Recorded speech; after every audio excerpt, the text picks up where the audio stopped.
Tranio, since for the great desire I had to see fair Padua, nursery of arts, I am arrived for fruitful Lombardy, the pleasant garden of great Italy. And by my father's love and leave am armed with his good will and thy good company, my trusty servant, well approved in all. Here let us breathe, and haply institute a course of learning and ingenious studies. Meet Perdinato, gentle master mine. I am in all affected as yourself, glad that you thus continue your resolve to suck the sweets of sweet philosophy. Only, good master, while we do admire this virtue and this moral discipline, let's be no stoics nor no stocks, I pray. Oh, gramercies, Tranio, well dost thou advise. We will at once put us in readiness, and take a lodging fit to entertain such friends as time in Padua shall beget. But stay a while, what company is this? Master, some show to welcome us to town? Signor Premier, Signor Hortensio, gentlemen, importune me no farther. For how I firmly am resolved, you know. That is, not to bestow my youngest daughter before I have a husband for the elder. But if either of you both love Katharina, because I know you well and love you well, leave till you have to court her at your pleasure. To court her, rather. She's too rough for me. There, Hortensio. Will you, any wife? I pray you, sir, is it your will to make a stale of me amongst these mates? Mates? Maid, how mean you that? No mates for you, unless you were of gentler, milder mode. Hortensio, you shall never need to fear. You wish it is not halfway to her heart. But if it were, doubt not her care should be to comb your noddle with a three-legged stool, and paint your face, and use you like a fool. Now, from all such devils, good Lord, deliver us. Me too, good Lord. that wench is stark, mad, or wonderful froward. But in the other's silence do I see maid's mild behaviour and sobriety. Yeah, but she's... Tranio. Oh, well said, master. Mum, and gaze your fill. Gentlemen, that I may soon make good what I have said, Bianca, get you in. And let it not displease thee, good Bianca, for I will love thee nevertheless, my girl. Oh, pretty peach. It is best put finger in the eye, and you know why. Sister, content you in my discontent. Sir, to your pleasure humbly I subscribe. My books and instruments shall be my company, on them to look and practice by myself. Oh, Signor Baptista, will you be so strange? Sorry am I that our goodwill affects Bianca's grief. Why will you mew her up, Signor Baptista, for this fiend of hell, and make her bear the penance of her tongue? Gentlemen, content ye. I am resolved. Go in, Bianca. And for I know she taketh most delight in music, instruments, and poetry. As schoolmasters will I keep within my house, fit to instruct her youth. If you, Hortensio, or Signor Gremio, you know any such, prefer them hither. For to cunning men I will be very kind, and liberal to mine own children in good bringing up. And so, farewell. Katharina, you may stay, for I have more to commune with Bianca. Why, and I trust I may go too, may I not? What shall I be appointed hours, as though belike I knew not what to take and what to leave, eh? Yeah, you may go to the devil's dam. Your gifts are so good, here's none will hold you. Well, Hortensio, farewell. Yet, for the love I bear my sweet Bianca, if I can by any means light on a fit man to teach her that wherein she delights, I will wish him to her father. So will I, Signor Gremio, but a word, I pray. Eh? Though the nature of our quarrel yet never brook parle, know now, it touches us both to labour and effect one thing specially, that we may yet again have access to our fair mistress and be happy rivals in Bianca's love. Well, what's that, I pray? Well, marries her to get a husband for her sister. A husband, a devil? I say a husband. Well, I say a devil. Think'st thou, Hortensio, though her father be very rich, any man is so very a fool to be married to hell? Oh, tush, Gremio, though it pass your patience and mine to endure her loud alarums, why, man, there be good fellows in the world, and a man could light on 'em, would take her with all faults and money enough. Well, I cannot tell, but I had as lief take her dowry with this condition as to be whipped too at the High Cross every morning. Faith, as you say, there's small choice in rotten apples, but come. Yeah. Since this bar-in-law makes us friends, it shall be friendly maintained till, by helping Baptista's eldest daughter to a husband, we set his youngest free for a husband, and then have two to fresh. Sweet Bianca, happy man be his dole. He that runs fastest gets the ring. How say you, Signor Gremio? I am agreed. And would I had given him the best horse in Padua to begin his wooing that would thoroughly woo her, wed her, and bed her, and rid the house of her. Come on! I pray, sir, tell me, is it possible that love should of a sudden take such hold? Oh, Tranio, till I found it to be true, I never thought it possible or likely. But see, while idly I stood looking on, I found the effect of love in idleness. Tranio, I burn, I pine, I perish, Tranio, if I achieve not this young modest girl.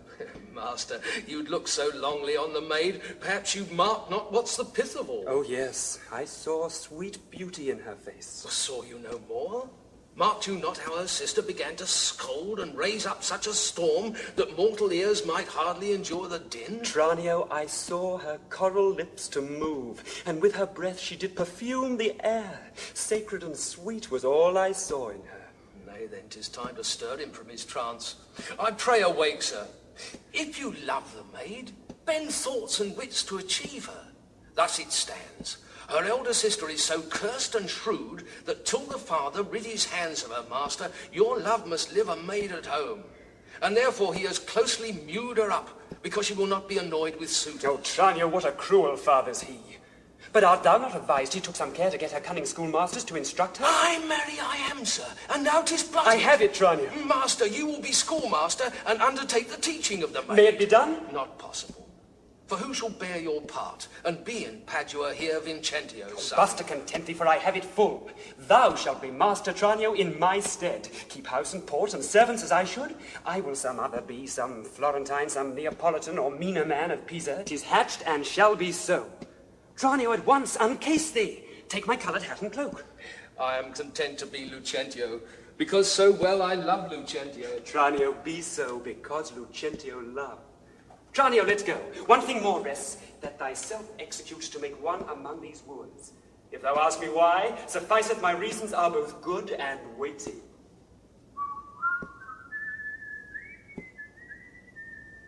Verona, for a while I take my leave to see my friends in Padua, but of all my best beloved and approved friend Hortensio, and I trow this is his house. Here, Sir Grumio, knock, I say. Knock, sir? Whom should I knock? Is there any man is refused, your worship? Villain, I say, knock me here soundly. Knock you here, sir? Why, sir, what am I, sir, that I should knock you here, sir? Villain, I say, knock me at this gate and rap me well, or I'll knock your knave's pate. I should knock you first, then I know after who comes by the worst. Will it not be? Faith, sir, and you'll not knock, I'll ring it. I'll see how you can fall far. Ow! Well, Martha, tell me, Martha. I bid you, sir, a villain! Now, my good friend Grumio and my old friend Petruchio. But Hortensio, I bade the rascal knock me at your gate. Knock at the gate? Oh, heavens, spake you not these words plain, sirrah, knock me here, rap me here, knock me well and rap me Grumio. soundly. Come you now, we're knocking at the gate. Villain, begone or talk not, I'll fight you. Patience! I am Grumio's pledge, your ancient, trusty, pleasant servant, Grumio. And tell me now, sweet friend, what happy gale blows you to Padua here from old Verona? Such wind as scatters young men through the world to seek their fortunes further than at home where small experience grows. But in a few, Signor Hortensio, thus it stands with me. Antonio, my father, is deceased. And I have thrust myself into this maze, happily to wive and thrive as best I may. Crowns in my purse I have, and goods at home, and so I'm come abroad to see the world. Petruchio, shall I then come roundly to thee and wish thee to a shrewd, ill-favoured wife? Thou thank me but a little for my counsel, and yet I'll promise thee she shall be rich. Eh? I'm very rich. But thou art too much my friend, and I'll not wish thee to her. Signor Hortensio, twixt such friends as we, few words suffice. Therefore, if you know one rich enough to be Petruchio's wife, as wealth is burden of my wooing dance, be she as foul as was Florentius' love, as old as Sibyl, or as cursed and shrewd as Socrates' Xanthippe, or a worse, she moves not me, or not removes at least affection's edge in me. Was she as rough as are the swelling Adriatic seas? I come to wive it wealthily in Padua. If wealthily, then happily in Padua. No, look here, sir. He tells you flatly what his mind is. Well, give him gold enough and marry him an old trot with ne'er a tooth in her head. Though she have as many diseases as 250 horses. Why, nothing comes amiss, some money comes with it all. Petruchio, since we have stepped thus far in, I will continue that I broached in jest.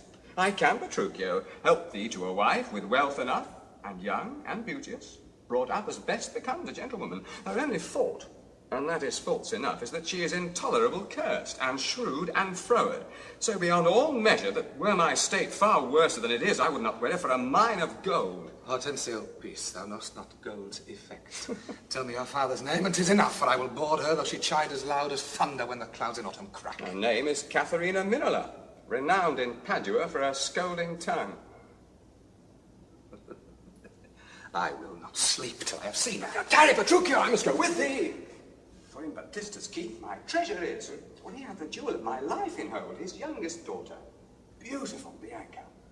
Therefore this order hath Baptista ta'en, that none shall have access unto Bianca till Catherine the Cursed have got a husband. Catherine the Cursed. A title for a maid of all titles thee worse.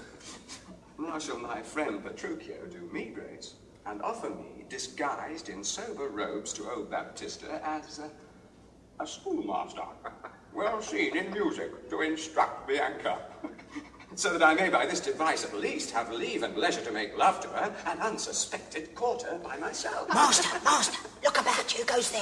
Scrumio, it is the rival of my love. God save you, Signor Gremio. Yeah. Petruchio, stand by a while. And you are well met, Signor Hortensio. Trow you whither I am going? To Baptista Minola.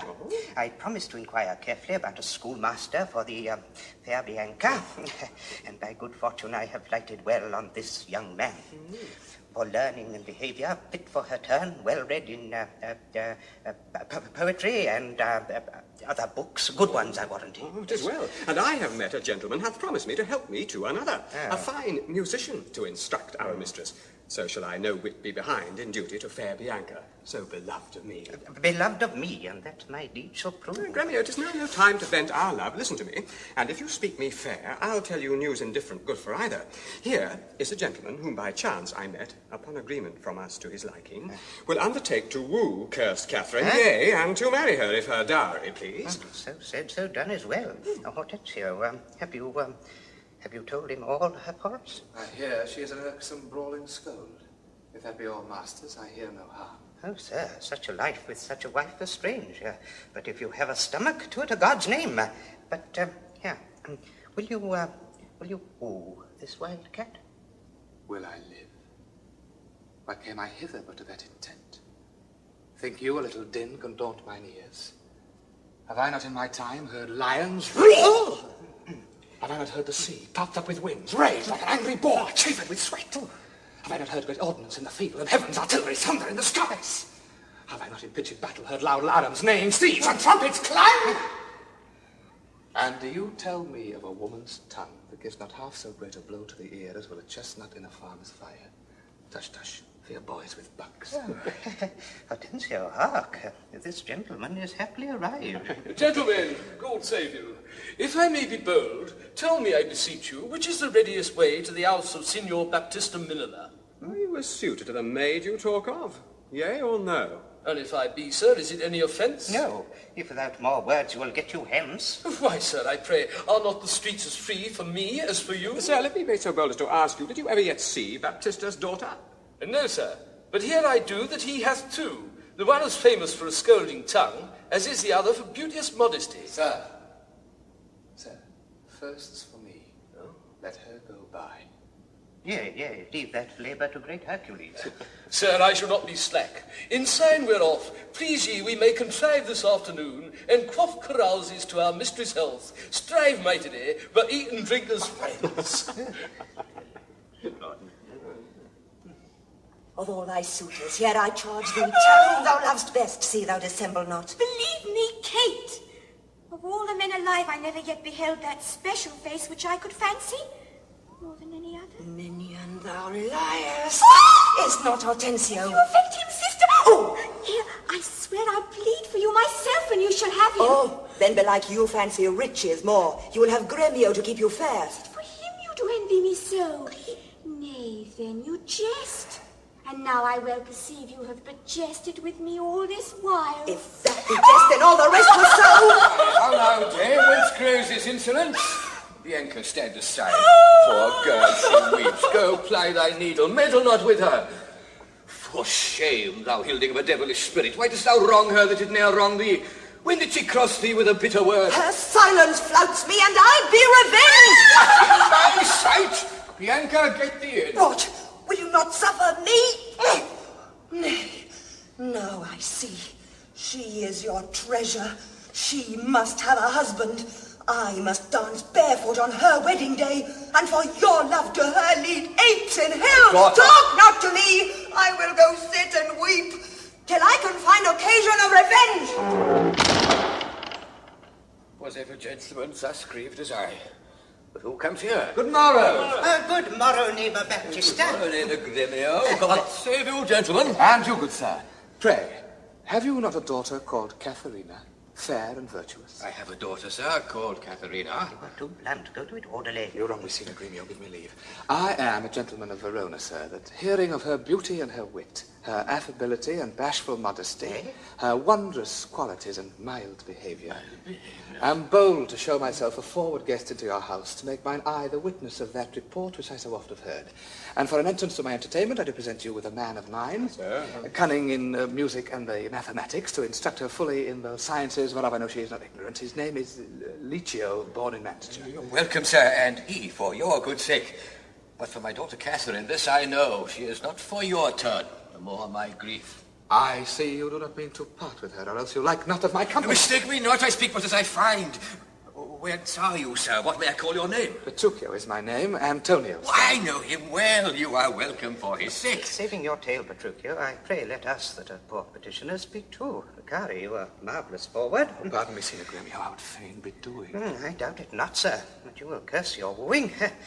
Well, to express the like kindness myself that have been more kindly beholding to you than any, freely give unto you this young scholar that hath been long studying at Rheims, as cunning in Greek, Latin, and well, other languages, as the other in music and mathematics. His name is Cambio, yes. Pray accept the service. 1,000 thanks, Signor Grimio. Welcome, good Cambio. Cambio, yes. But, gentle sir, methinks you walk like a stranger. May be so bold as to know the cause of your coming. Pardon me, sir, the boldness is mine own, that being a stranger in this city here, do make myself a suitor to your daughter, unto Bianca, fair and virtuous. Lucentio is my name. Of whence, I pray? Of Pisa, sir, son of Vincentio.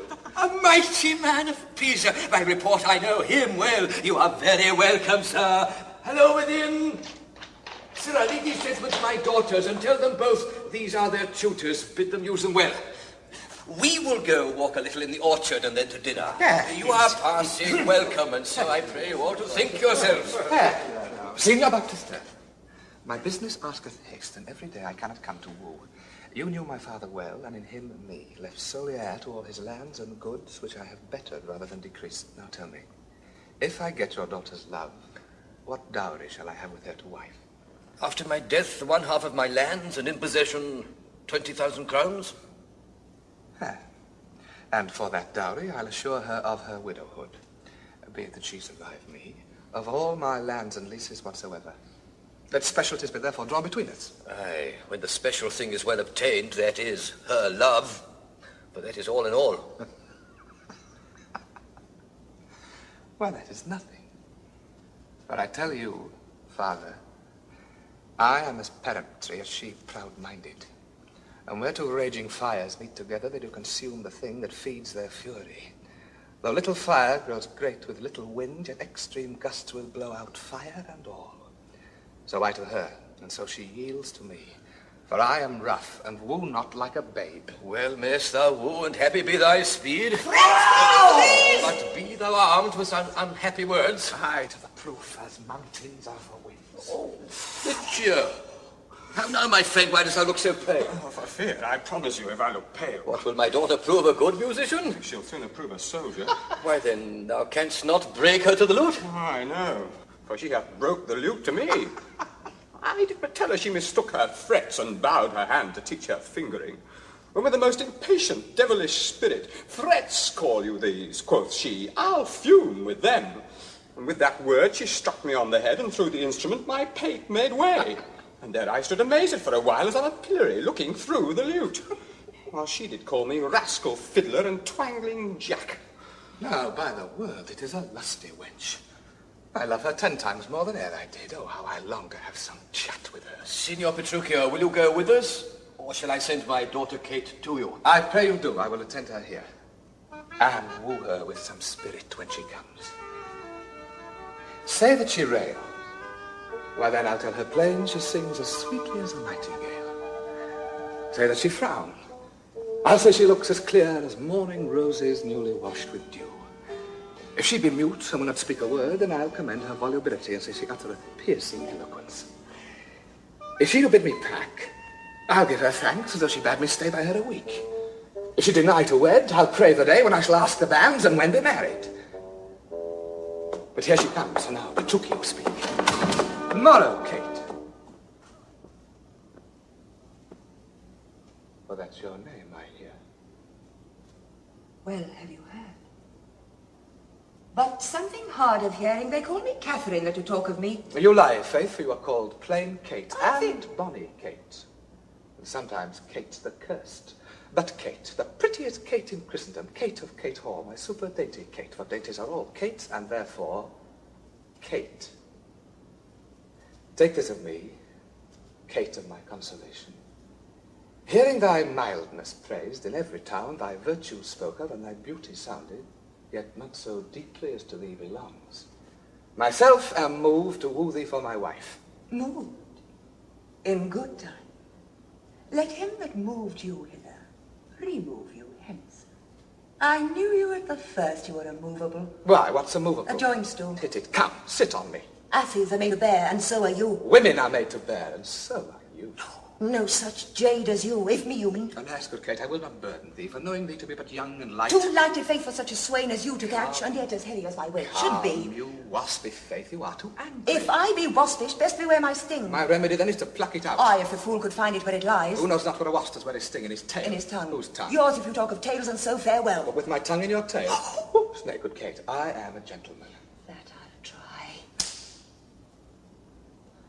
I swear I'll cuff you if you strike again. So may you lose your arms. If you strike me, you are no gentleman, and if no gentleman, why then, no arms. The herald Kate, put me in thy books. What is your crest, a coxcomb? A combless cock, so Kate will be my head. No cock of mine, you crow to like a craven. Nay, come, Kate, come, you must not look so sour. It is my fashion when I see a crab. No, by St. George, I am too young for you. Yet you are withered. 'Tis with care. I care not. May hear you, Kate. In sooth, you state not so. I chafe you if I tarry. Let me go! No, not a whit. I find you passing gentle. 'Twas told me you were rough and coy and sullen, but I find report a very liar, for thou art pleasant, gamesome, passing courteous, but slow in speech. Why does the world report that Kate doth limp? Oh, slanderous word! Did ever Dian so become a grove as Kate this chamber with her princely gait? O be thou Dian, and let her be Kate, then let Kate be chaste and Dian sportful. Where did you study all this goodly speech? It is extempore from my mother wit. Ah, witty mother, witless else her son. Am I not wise? Yes, keep you warm. Marry, so I mean, sweet Catherine, in thy bed.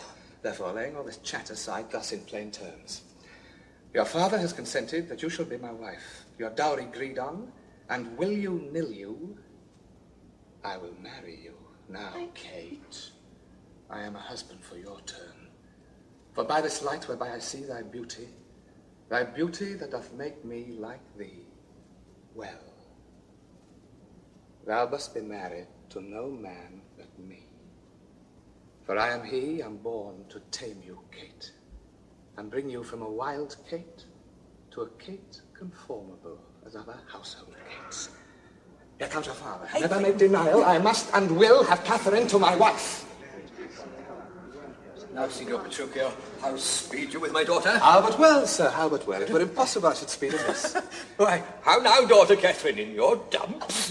Daughter, now I promise you, you have showed a tender, fatherly regard to wish me wed to one half lunatic, a madcap ruffian, and a swearing jack that thinks with oaths to face the matter out. Father, 'tis thus. Yourself and all the world that talked of her have talked amiss of her. If she be cursed, it is for policy, for she is not froward, but modest as the dove.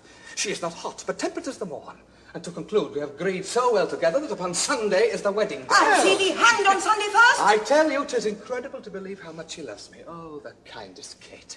She hung about my neck, and kiss on kiss she vied so fast, protesting oath that in a twink she won me to her love. Oh, you are novices.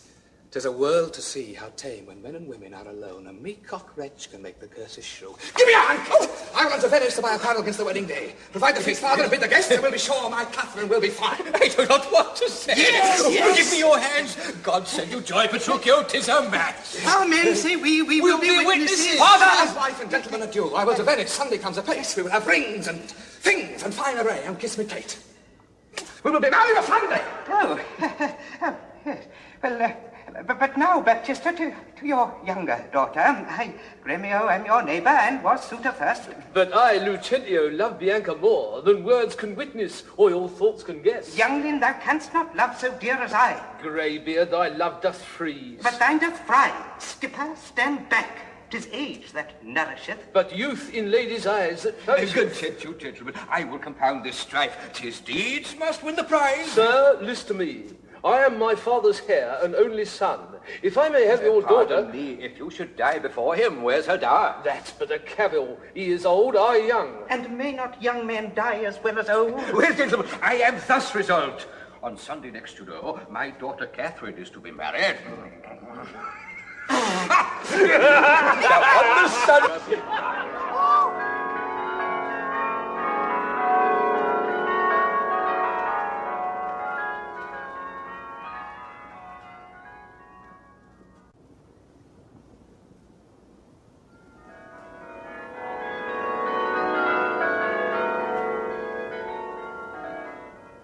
Signor Lucentio, this is the appointed day that Catherine and Petruchio should be married, yet we hear not of our son-in-law. What will be said? What mockery will it be to want the bridegroom when the priest attends to speak the ceremonial rites of marriage? What says Lucentio to this shame of ours? No shame but mine. I must forsooth be forced to give my hand opposed against my heart unto a mad-brain Rudesby, full of spleen, who wooed in haste and means to wed at leisure. I told you he was a frantic fool, hiding his bitter jests in blunt behaviour. And to be noted for a merry man, he'll woo 1,000, point the day of marriage, make feast, invite friends, and proclaim the banns, yet never means to wed where he hath wooed. Now must the world point at poor Catherine and say, Lo, there is mad Petruchio's wife. If it would please him, come and marry her. Patience, good Catherine, and Baptista too. Upon my life, Petruchio means but well, whatever fortune stays him from his word. Though he be blunt, I know him passing wise. Though he be merry, yet with all he's honest. Would Catherine had never seen him, though! Go, I cannot blame thee now to weep, for such an injury would vex a saint. Much more a shrew of thy impatient humour. Master! News! New news, old news, and such news as you never heard of. New and old too, Biondello. How may that be? Why, is it not news to hear of Petruchio's coming? Is he come? Why, no, sir.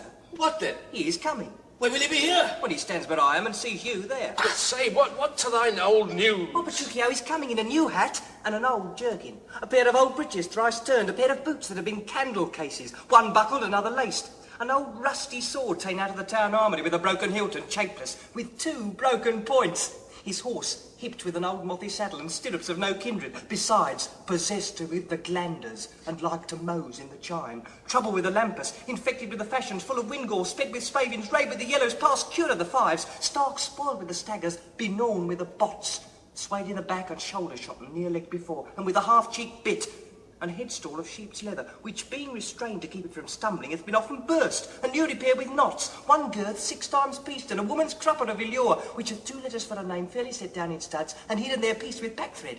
Who comes with him?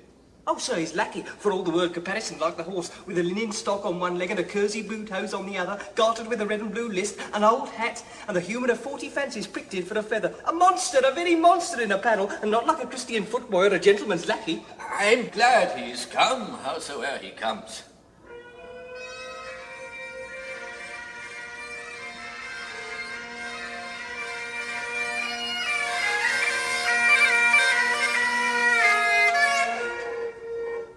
Where be these gallants? Who's at home?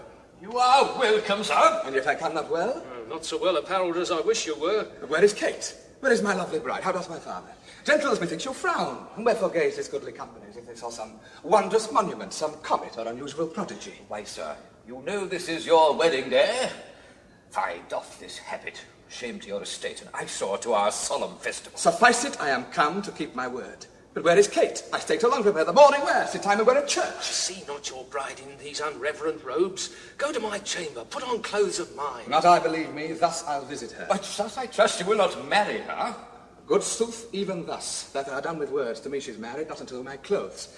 But what a fool am I to chat with you, I shall bid good morrow to my bride and seal the title with a lovely kiss. Let's after him and see the event of this.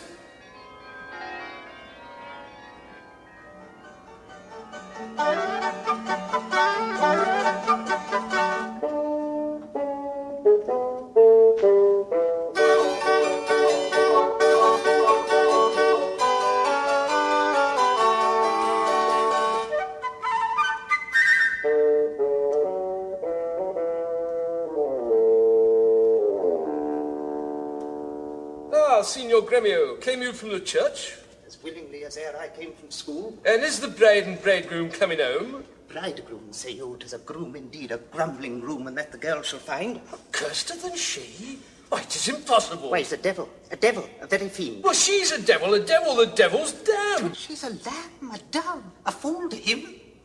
I'll tell you, Sir Lucentio, when the priest should ask if Catherine should be his wife, I, by God's wounds, quoth he, and swore so loud that all amazed the priest let fall the book, and as he stooped again to take it up, this mad-brained bridegroom took him such a cuff that down fell priest and book and priest.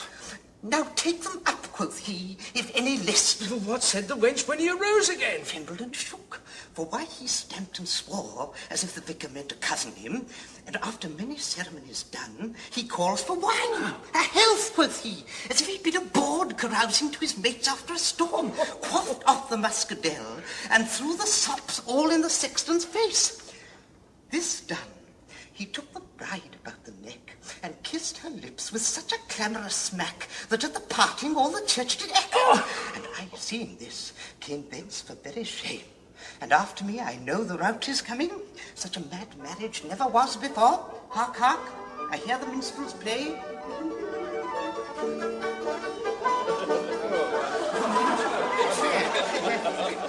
Gentlemen and friends, I thank you for your presence. I know you think to dine with me today and have prepared great store of wedding cheer. But so it is, my haste doth call me hence, and therefore me to take my leave. What? Possible you will away tonight? I will away today, before night. It's no wonder.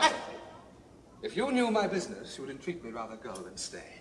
And honest company, I thank you all that have beheld me give away myself to this most patient, sweet, and virtuous wife. Dine with my father, drink a health to me, for I must hence and farewell to you all. Well, let us entreat you stay till after dinner. It may not be. Well, let me entreat you. It cannot be. Let me entreat you. I am content. Are you content to stay? I am content you shall entreat me stay, yet not stay. Entreat me how you can. Now, if you love me, stay.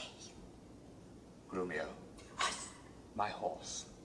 I said they be ready, the oats have eaten the horses. Nay, then, do what thou canst. I will not go today. No, nor tomorrow. Not till I please myself. The door is open, sir. There lies your way. You may be jogging whilst your boots are green. For me, I'll not be gone till I please myself. 'Tis like you prove a jolly surly groom that take it on you at the first so roundly. Okay, content thee, prithee, be not angry. I will be angry. What hast thou to do? Father, be quiet. He shall stay my leisure. Marry, sir, now it begins to work. Gentlemen, forward to the bridal dinner. I see a woman may be made a fool if she had not a spirit to resist. They shall go forward, Kate, at thy command. Obey the bride, you that attend on her. Go to the feast, revel and domineer. Carouse full measure till her maidenhead. Be mad and merry, or go hang yourself. But for my one Kate, she must be me. Nay, the pot pig will stab the spine of fret. I will be master of what is mine own. She is my goods, my chattels. She is my house, my household stuff, my field, my barn, my horse, my ox, my ass, my anything. And there she stands. Touch whosoever dares! I'll bring mine action on the proudest he that stops my way and touch her out through you! We are beset with thieves! Draw forth thy weapon! Rescue thy mistress if there be a man! Fear not, sweet wench, they will not harm thee, Kate. I'll buckler thee against a million! Let them go. A couple of quiet ones.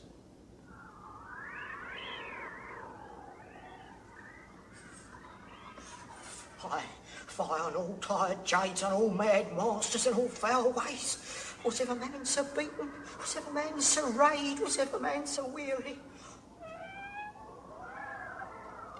Hello there, Curtis! Who is it that calls so coldly? A piece of ice. Provide good Curtis. Is me master and his wife coming, Grumio? Aye, Curtis, I'm there for fire cost on no water. Already? And call forth Nathaniel, Joseph, Nicholas, Philip, Walter, Sugarsop, and the rest. Are they all ready? What? Open up the door, hold my stirrup to take my horse! Portcock's passion silence. Yes, Gregory, Nathaniel, Philip! Here, sir. Here, sir. Yes, sir. Here, sir. Yes, sir. Here, sir. Here, sir. Here, sir. You logger-headed and unpolished grooms. What? No attendance, no regard, no duty? Where's the foolish knave I sent before? Here, sir, and as foolish as I was before. You peasant. Swain. You horse and malt-horse drudge. Did I not bid thee meet me in the park and bring along these rascal knaves with thee? Go, rascals, go and fetch my supper in! Where is the life that late I led? Sit down, Kate, and welcome. Food. Food. Food. Food! Why won't I say? My good sweet Kate, be merry. Off with my boots, you rogue, you villain, when? It was a friar of orders grey, as he forth walked out, you rogue, you pluck my foot, or I take that and the plucking of the other. Be merry, Kate. Some water? Water! Water! Where's my spaniel Troilus? Troilus! Where are my slippers? Slippers! Slippers! Shall I have some water? Water! Come, Kate, and wash, and welcome heartily, you wholesome villain. Will you let it fall? Patience, I pray you. 'Twas a fault unwilling. A whoresome, beetle-headed, flap-haired knave. Come, Kate, sit down. I know you have a stomach. Will you give thanks, sweet Kate, or else shall I? What's this? Mutton? Aye. Who brought it? Aye. 'Tis burnt, and so is all the meat. Dogs are these. Where is the rascal cook? How durst you, villain, spring it from the dresser and serve it thus to me that love it not? Here, take it, you! Take just cut and off! You face and unmannered slaves, what do you grumble at me with? You straight! I pray you, husband, be not so disquiet. The meat was well if you were so contented. I tell thee, Kate was burnt and dried away, and I expressly am forbid to touch it, for it engenders choler, planteth anger, and better 'twere that both of us did fast, since of ourselves are choleric, than feed it with such over-roasted flesh. Be patient! Tomorrow shall be mended, and for this night we'll fast for company. Come, I will bring thee to the bridal chamber.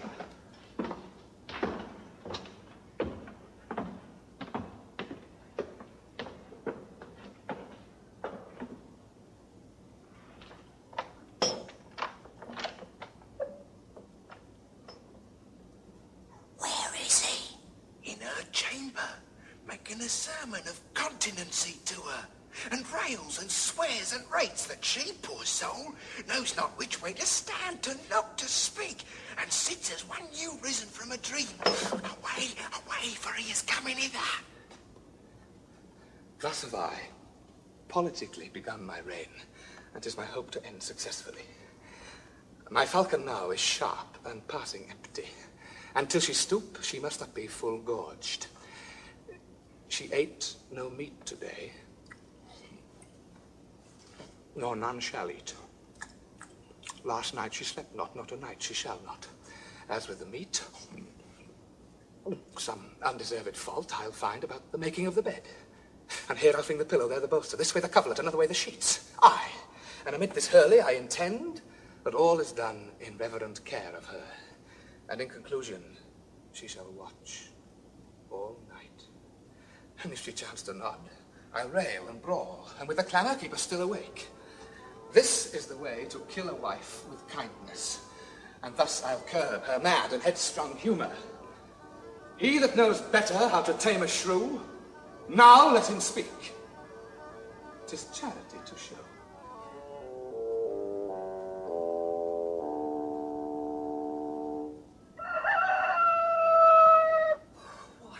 Did he marry me to famish me? Beggars that come unto my father's door upon entreaty of a present alms.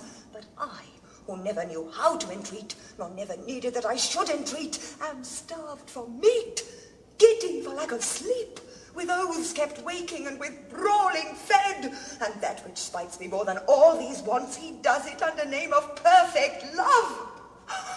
What, sweetie, all a mort? Mistress, what cheer?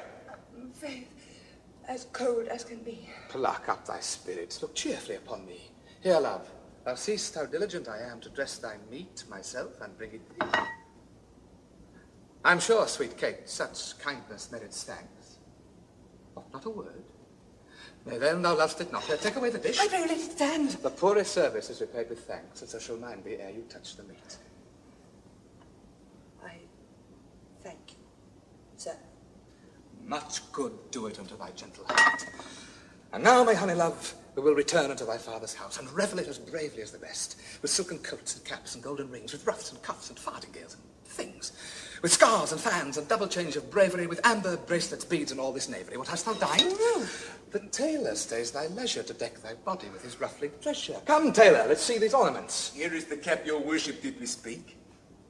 Why, this was moulded on a porringer, a velvet dish. Fie, it is lewd and filthy. Why, 'tis a cockle or a walnut shell, a knack, a toy, a trick, a baby's cap. Away with it, let's have a bigger. I have no bigger. This to fit the time, and gentlewomen wear such caps as these. When you are gentle, you shall have one too, and not till then. That will not be in haste. Why, sir, I trust I may have leave to speak, and speak I will. I am no child, no babe. Your betters have endured me to say my mind, and if you cannot, best you stop your ears. My tongue will tell the anger of my heart, or else my heart concealing it will break, and rather than it shall, I will be free even to the uttermost as I please in words.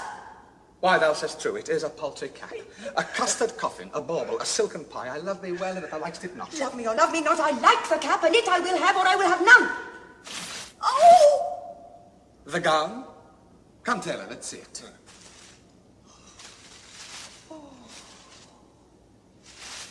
Oh, mercy God, what masking stuff is here? What's this, a sleeve? This is like a demi-cannon. What, up and down, carved like an apple tart? A snip and nip and cut and slish and slash like to a censer in a barber's shop? Why, what a devil's name tailor calls thou this? See, she's like to have neither cap nor gown. Well, come, my Kate. We will unto thy fathers, even in these honest, mean habiliments. Let's see. I think 'tis now some 7 o'clock, and well we may be there by dinner time. I dare assure you, sir, 'tis almost 2, and 'twill be supper time ere we come there. It shall be 7 ere I go to horse. Look, what I speak, or do, or think to do, you are still crossing it. Sir, let alone. I will not go today, and ere I do, it shall be what o'clock I say it is. Why, so this gallant will command the sun. Come on, a God's name once more unto our fathers.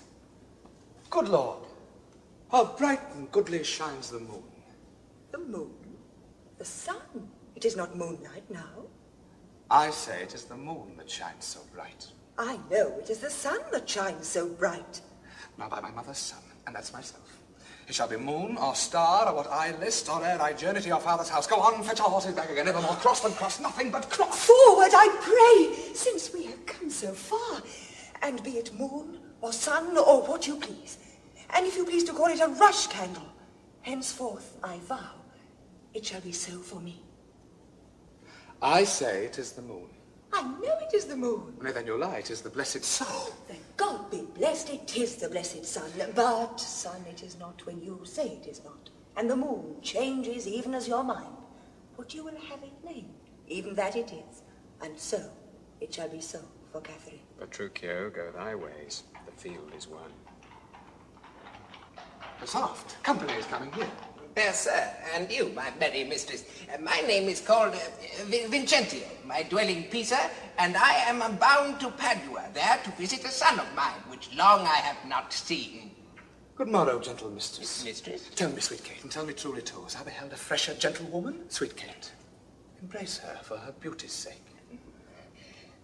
Young budding virgin, Virgin? fair and fresh and sweet, whither away, or where is thy abode? Happy the parents of so fair a child, happier the man whom favourable stars allot thee for his lovely bedfellow. Now, Kate, I hope thou art not mad. This is a man. Old, wrinkled, faded, withered, and not a maiden, as thou sayest he is. Pardon, old father, my mistaking eyes, that have been so bedazzled with the sun, that everything I look on seemeth green. Now I perceive thou art a reverend father. Pardon, I pray thee, for my mad mistaking. Forward, good grandsire, we shall be joyful of thy company. Husband, let's follow. First kiss me, Kate, and then we will. What, in the midst of the street? What, art thou ashamed of me? No, sir, God forbid, but I'm ashamed to kiss. Why then, let's home again. Come, sir, let's away. Nay, I will give thee a kiss. Now, pray thee, love, stay. Is not this well? Come, my sweet Kate. Better once than never, for never too late. At last, though long, our jarring notes agree. And time it is when raging war is done to smile at scapes and perils overblown. Brother Petruchio, Sister Katharina, and thou, Hortensio, with thy loving widow, feast with the best and welcome to my house. My banquet is to close our stomachs up after our great good cheer. Pray you sit down, for now we sit to chat as well as eat. Nothing but sit. Glad you are affords this kindness, San Petruchio. Glad you are affords nothing but what is kind. Both our sakes, I would that were but true. Now, for my life, Hortensio fears his widow. They never trust me if I be afeard. You are very sensible, and it will miss my sense. I mean, Hortensio fears you. He that is giddy thinks the world turns round. Round, they reply. Mistress, how mean you that? Thus I conceive by him. Conceived by me. That's Hortensio that. My widow says thus she conceives her tale. Oh, very well, mended. Kiss him for that, good widow. He that is giddy thinks the world turns round. I pray you tell me what you meant by that. Your husband, being troubled of a shrew, measures my husband's sorrow by his woe. And now you know my meaning. A very mean meaning. Right, I mean you. And I am mean indeed respecting you. Oh, 100 marks, my Kate. That's my office. Spoke like an officer, I told you that. Senior Premier. The bird you aimed at, though you hit her not. Therefore, a health to all that shot and missed.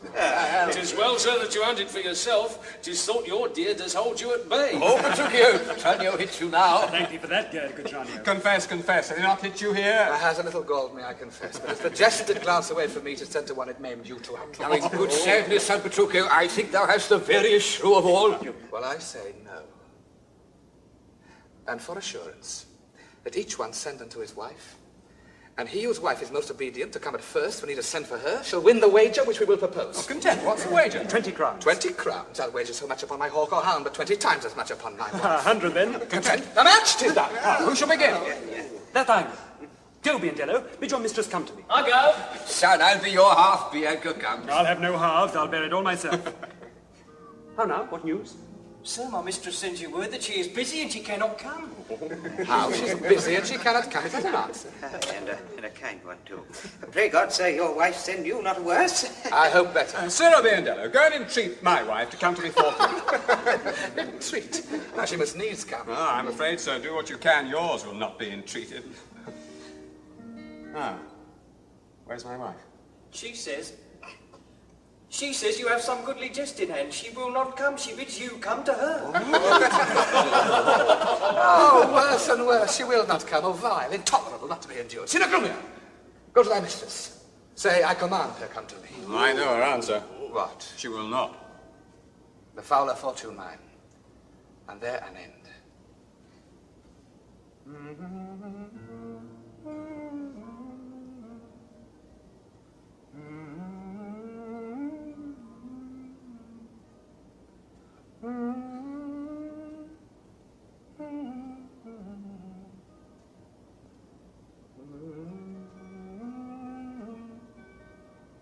But late, my late, gone with yesterday.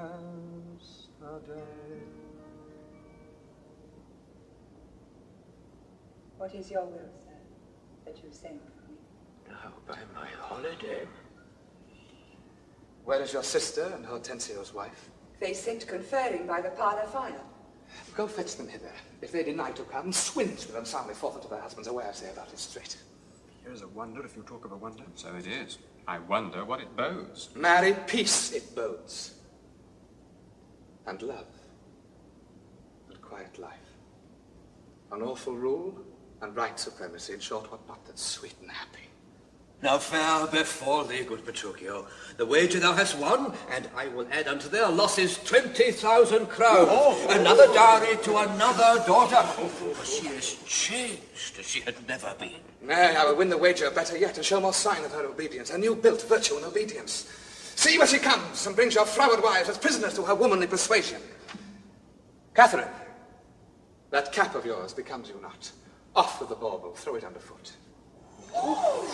Lord, let me never have a cause to sigh till I be brought to such a silly pass. Catherine, I charge thee, tell these headstrong women what duty they do owe their lords and husbands. Come, you're mocking. We will have no telling. Come on, I say, and first begin with her. She shall not. Oh, yes, she shall, and first begin with her. Fie!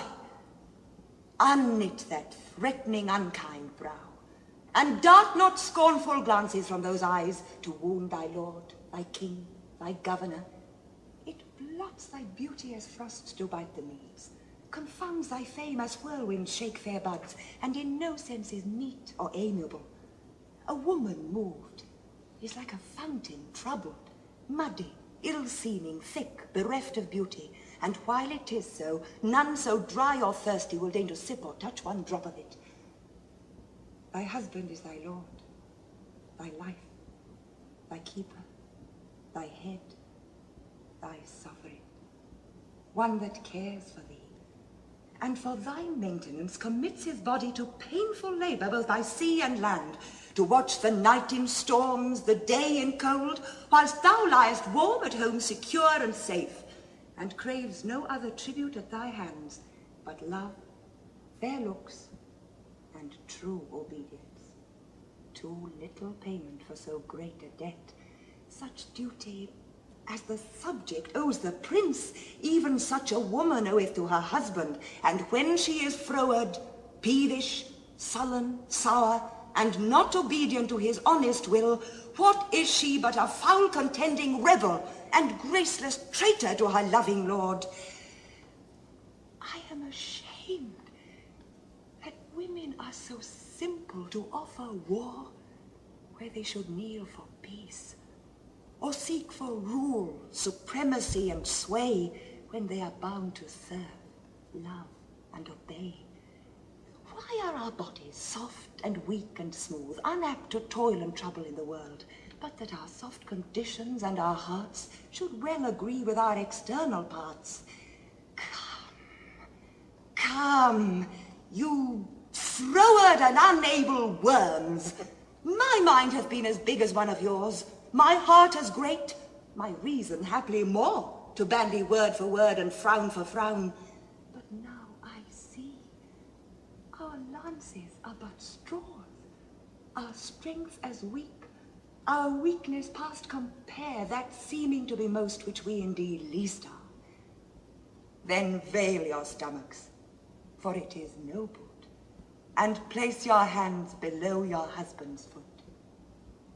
In token of which duty, if he please, my hand is ready. May it do him ease. Why, there's a wench. Come and kiss me, Kate. Well, go thy ways, old lad, for thou shalt have it. 'Tis a good hearing when children are toward. But a harsh hearing when women are froward. Come, Kate, we'll to bed. We three are married, but you two are sped. 'Tis I won the wager, though you hit the white.